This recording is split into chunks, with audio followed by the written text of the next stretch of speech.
Sean bienvenidos nuevamente al canal. En esta ocasión, en formato podcast, continuaremos con las clases de inteligencia artificial. Y bien, nos toca cerrar un poco del tema pasado, que es introducción a la inteligencia artificial, con algunos conceptos.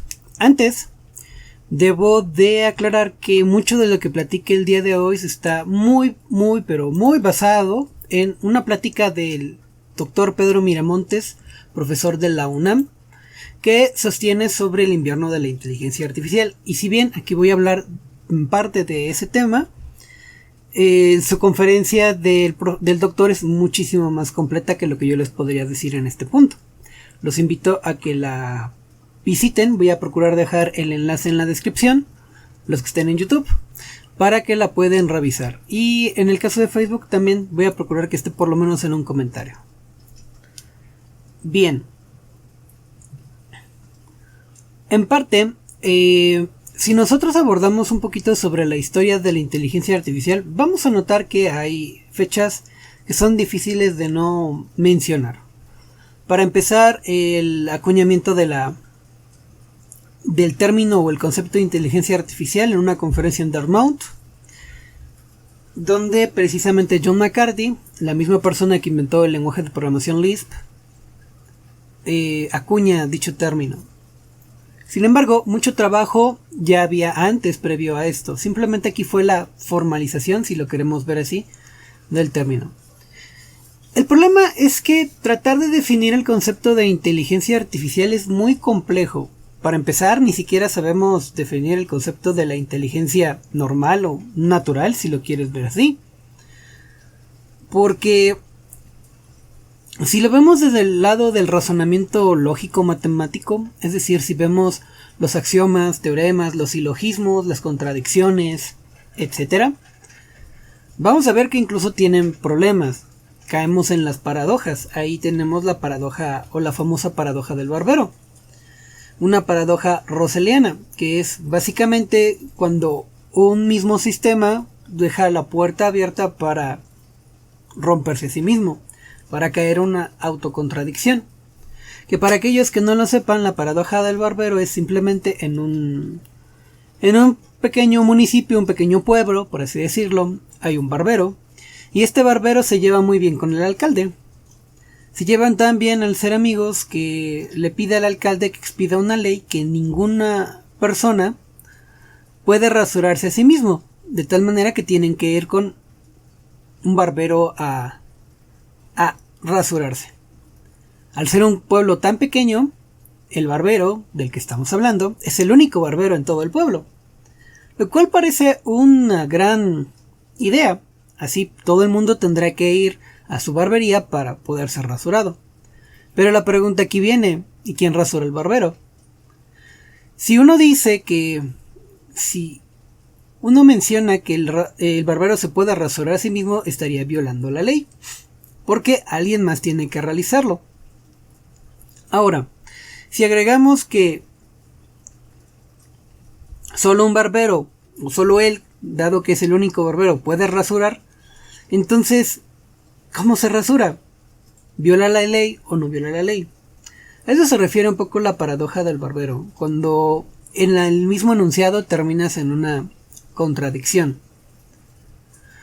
Viéndolo desde el punto de vista matemático, si hablamos, por ejemplo, en teoría de conjuntos, el conjunto de conjuntos que se contienen a sí mismo, ¿se contiene a sí mismo? Es decir, el conjunto de todos los conjuntos que a su vez contienen a otros conjuntos, ¿dicho conjunto se contiene a sí mismo o no se contiene? Ahí caemos en este tipo de situaciones de contradicciones. Cuando yo digo esto que acabo de decir es una mentira, entro en una paradoja. Porque si es verdad, implica que mentí, pero si mentí, implica que no es verdad. A eso es a lo que vamos. Y ese es el problema cuando queremos meternos con un razonamiento matemático, cuando queremos meternos con la lógica. La lógica tiene agujeros, por mucho que nos gusten, o no. Ahora, y si nos vamos a la psicología, al final de cuentas tenemos una ciencia que se dedica al estudio del comportamiento humano. Pues vamos a ver que tenemos teorías como el conductismo clásico, operante, donde, yendo al ejemplo de los perros de Pavlov, pues se puede de alguna manera educar un comportamiento o condicionar un comportamiento.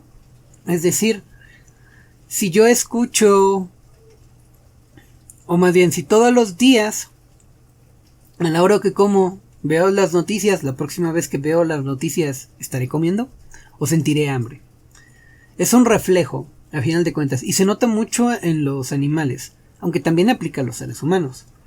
Si se adiestra o se educa para realizar cierta actividad con cierto estímulo, inevitablemente, aunque tengamos el estímulo o no, si se duplica las condiciones, terminaremos realizándolo. Retomando precisamente las ideas de Pavlov.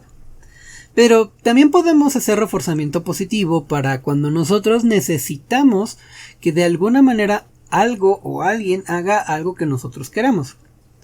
Por ejemplo, me encanta un poquito, yo no soy mucho de ¿cómo se llama? La teoría de Big Bang.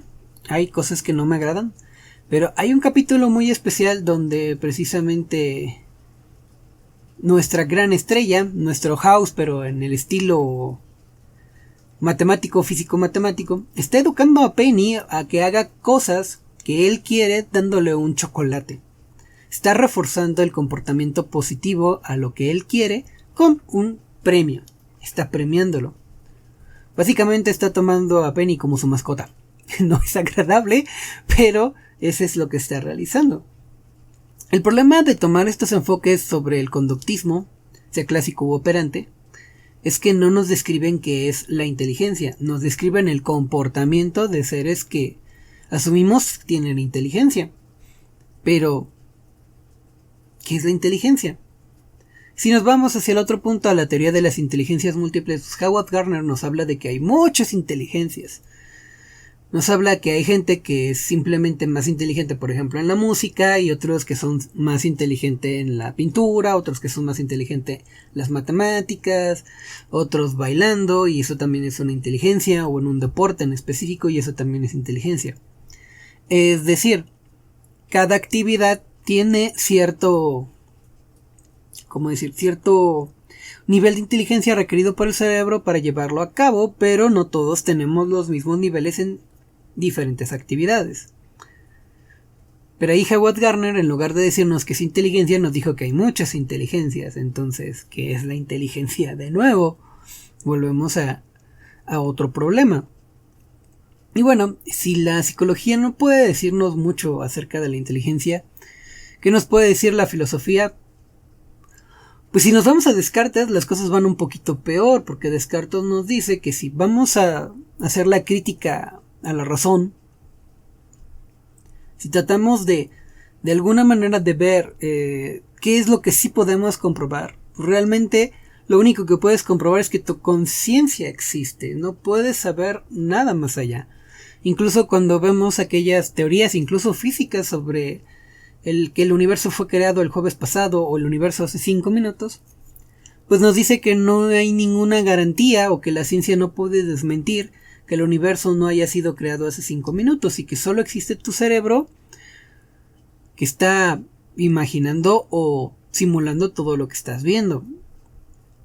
Lo único que puedes estar seguro es de que existes tú y tu conciencia. Y eso, nada más que haya de llevarnos a una chorrera mental existencial, no nos aclara el problema. Y es que ese es el asunto. No hay una forma de saber a ciencia cierta qué es la inteligencia.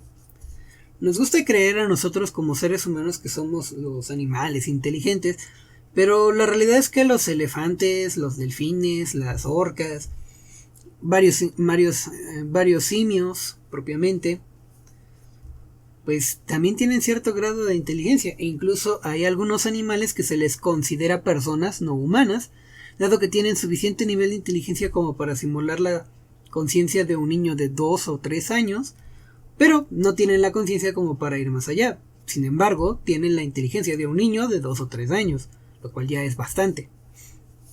Entonces, de nuevo, ¿qué es la inteligencia? ¿Bajo qué precepto?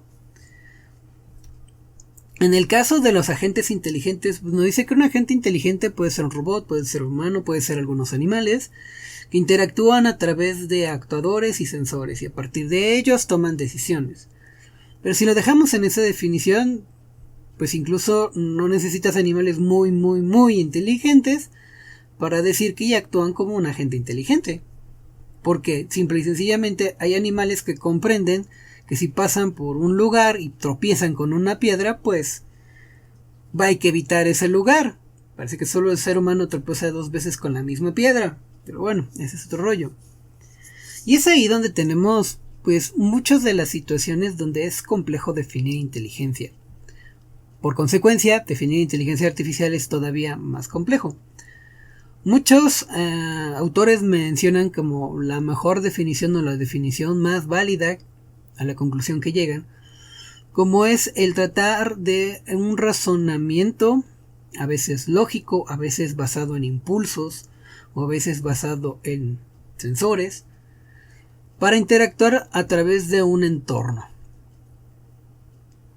Entonces tenemos ahí la palabra razonamiento, que puede estar basada en sensores, puede estar basado en lógica, puede estar basada en muchos elementos.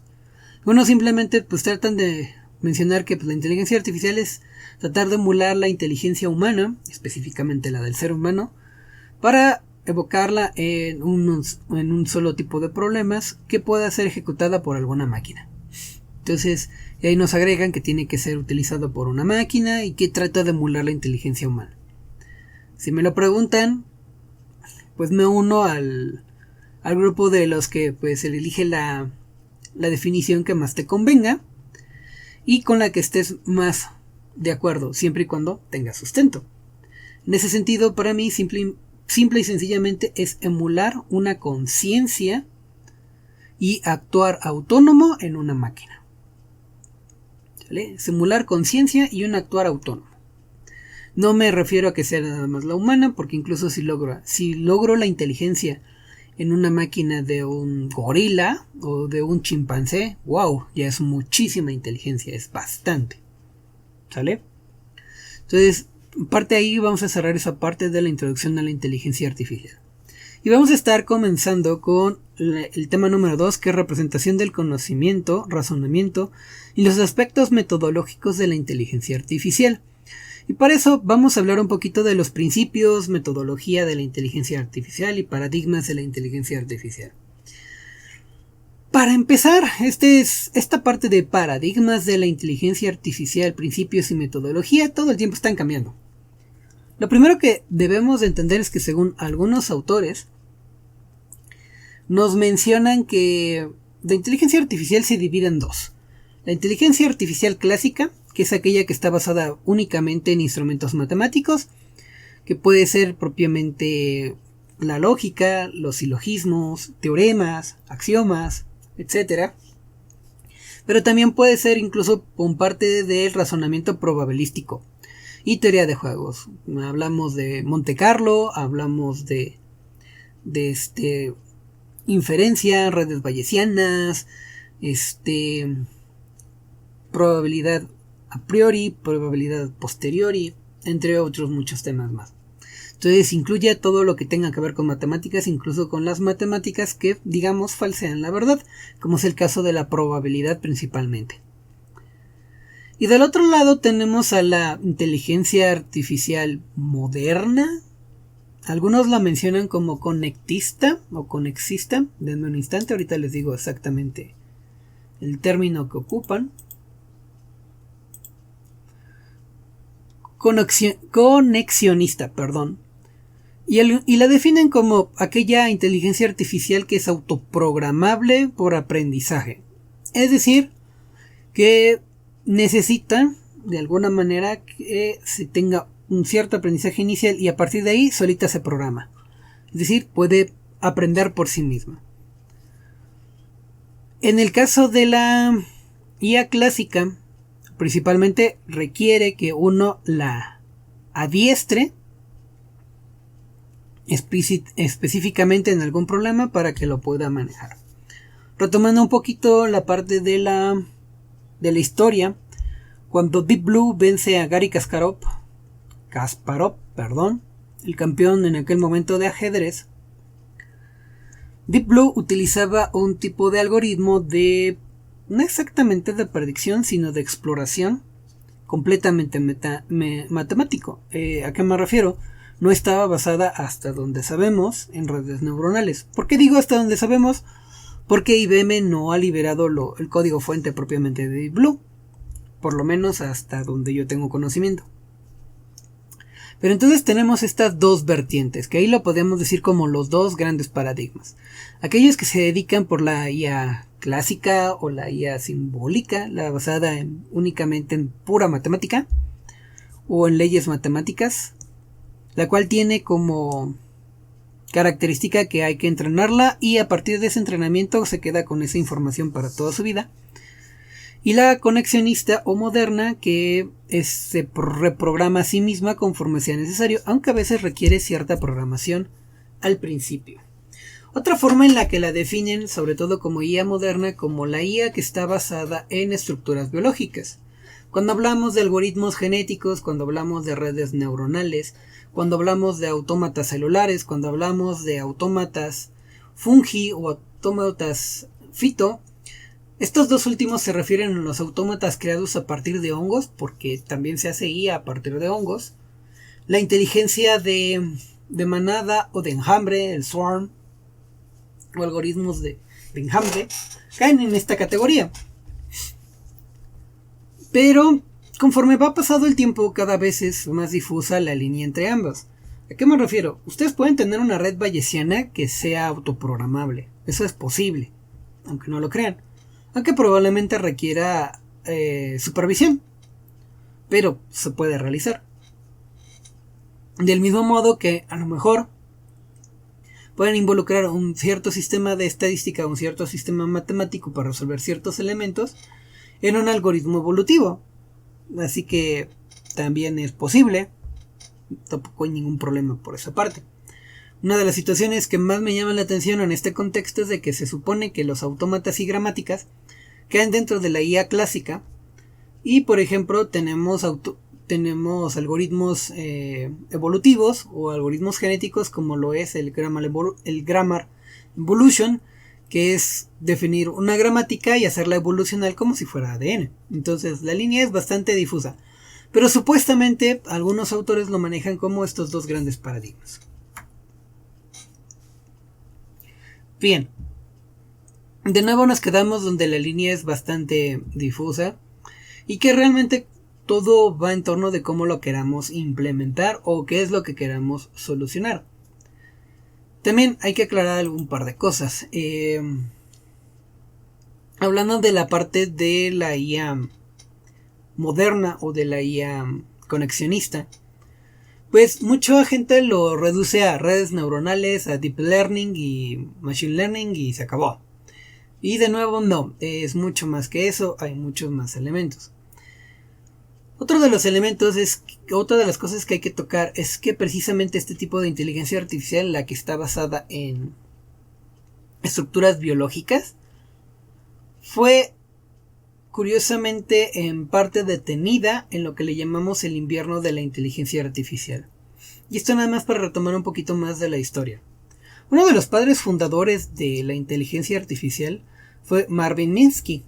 De hecho, estaba en la misma conferencia de Dartmouth donde se acuña el término de inteligencia artificial.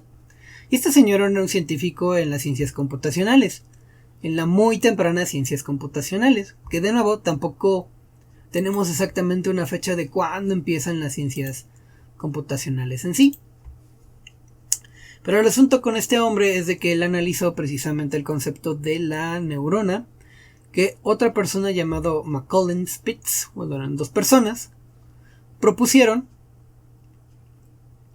y él llega a la conclusión junto con, déjenme acuerdo del nombre de este otro señor, en un libro que se llama Perceptron,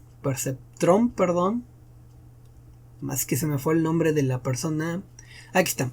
Perceptrons o perceptrones del título original, con Seymour Papert, pues llegan a la conclusión que una sola neurona no podría realizar ciertos elementos o ciertos cómputos más allá de cierto estado. Para colocarlo en contexto, una neurona obviamente simulada, puede distinguir entre dos grupos de objetos si hay una línea de por medio, o al menos así lo explica el doctor Pedro Miramontes en su conferencia. Y lo que nos menciona es de que cuando llega Marvin Minsky y hacen este libro con Simon Paper de perceptrones o perceptrons, pues ellos llegan a la conclusión de que matemáticamente una sola neurona no puede distinguir más allá de este concepto de distinguir dos objetos a través de una línea. Y pues el problema con esta persona era que pues, fue uno de los padres fundadores de la inteligencia artificial y que de repente da este tipo de declaraciones, pues las universidades, las empresas dijeron, no, pues es que si él lo dice, que él es el experto, que no funciona esto, pues ¿para qué seguimos invirtiendo dinero en esto? Y adivinen qué, se quedó sin dinero. Por eso es de que en muchos aspectos, cuando ustedes investiguen sobre la historia de la inteligencia artificial, tenemos un agujero negro entre los 70s y los 85, 86, en los que no hubo absolutamente casi nada sobre inteligencia artificial. ¿Esto por qué? Por las declaraciones de esta persona y su compañero en este libro. Es como si, ya ahorita, no sé, agarráramos uno de los físicos más reconocidos de nuestros tiempos, como Stephen Hawking, y Stephen Hawking dijera algo como, no sé, estudiar agujeros negros no nos ayuda a conocer nada del universo. Pues, al ser él tan representativo, quiero pensar que hemos cambiado desde los 80s, ya les digo bien la fecha, desde el 69 para acá. Pero haciendo la analogía, es como si Stephen Hawking dijera que la Tierra es plana y gracias a que como él es un gran científico, toda la gente le creyera que la Tierra es plana y que ahora tiene que ser la Tierra plana.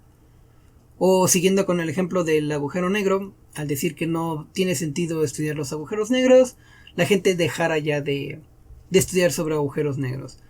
Solo porque pues están muy lejos, ¿no? Son declaraciones que pesan, son declaraciones muy fuertes. Decir eso como científico, categóricamente afirmar que no es posible o que algo no existe o que siempre ha sido así, es por lo menos,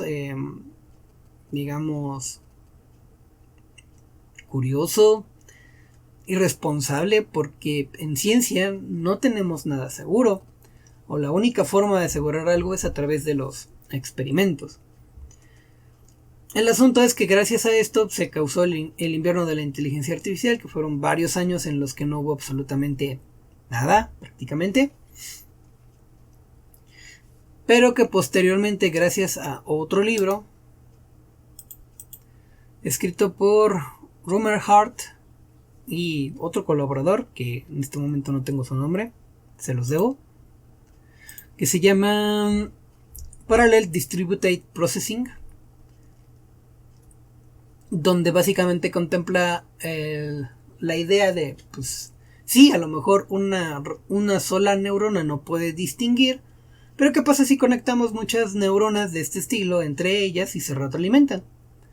Pues, ¿qué creen? Pues que ya puede distinguir de más de dos objetos o más de dos grupos de objetos sin separarse de una línea, que es lo que le llamamos actualmente las redes neuronales que conocemos.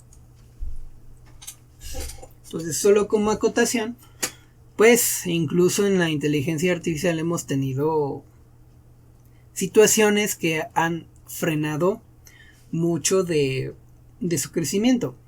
Sumémosle el hecho de que el equipo de cómputo, el poder de cómputo que ahora tenemos, no existía, por ejemplo, cuando se crearon estos libros.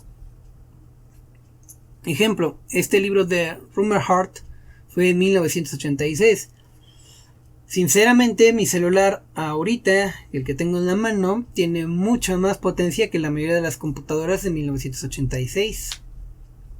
que cualquiera de ellas. Y eso no estoy mintiendo, es simple y sencillamente ley de Moore. Si lo quieren ver así, cada rato hemos tenido un aumento en la potencia y capacidad de nuestros equipos de cómputo. Entonces, ya nada más para terminar, cuando hablamos de paradigmas de la inteligencia artificial, pues nos referimos a estos dos puntos: a la inteligencia artificial clásica, que es aquella que se basa en elementos meramente matemáticos y lógicos, y la inteligencia artificial moderna o conexionista, aquella que está basada en elementos biológicos o que emula estructuras biológicas. Y bien, ¿qué es lo que nos espera a partir de aquí? Vamos a ver algunas de las representaciones más populares del conocimiento. Entre ellos nos vamos a enfocar mucho en redes bayesianas, en razonamiento monótono, razonamiento no monótono y de varias lógicas. Y vamos a entrar luego en lo que es Bayes. Pero para entrar en el teorema de Bayes vamos a tener que hacer algunas representaciones del conocimiento por métodos probabilísticos. ¿Sale? Bien, pues hasta aquí le vamos a dejar a este podcast. Y sin más por el momento, hasta luego.